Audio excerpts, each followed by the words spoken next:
యానాం మరియు సుంకరపాలెం శ్రీ చైతన్య పాఠశాలలో primary high school sports day శనివారం నాడు ఘనంగా నిర్వహించారు.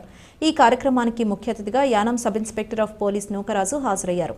ముందుగా పాఠశాల ప్రిన్సిపల్ డివివి విజయలక్ష్మి గిరిధర్ మాట్లాడుతూ నేటి కాలంలో విద్యార్థులకు చదువుతో పాటు మానసిక శారీరక వ్యాయామాలు ఎంతో అవసరమని, క్రీడల ద్వారా విద్యార్థుల్లో నాయకత్వ లక్షణాలు అలవడతాయని చెప్పారు.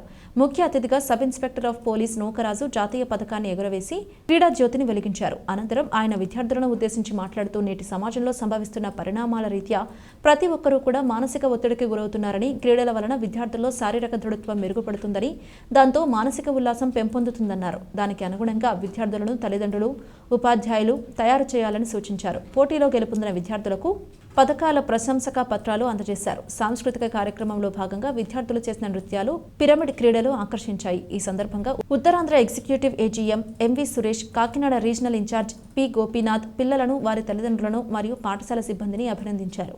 ఈ కార్యక్రమంలో కోఆర్డినేటర్ టి శ్రీనివాస్, సుంకరపాలెం పాఠశాల డీన్ టి వెంకటరత్నం, యానాం డీన్ ఎం శేషగిరిరావు, ప్రైమరీ ఇన్ఛార్జ్ ఉషారాణి, విజయలక్ష్మి, ఏవో కుమార్, ఉపాధ్యాయులు, విద్యార్థులు స్పోర్ట్స్ డే కార్యక్రమం సందర్భంగా పిఈటి విజయ్ కుమార్, రహీంలను పాఠశాల ప్రిన్సిపల్ అభినందించారు. పాఠశాల సిబ్బంది తదితరులు పాల్గొన్నారు.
Lo agarran.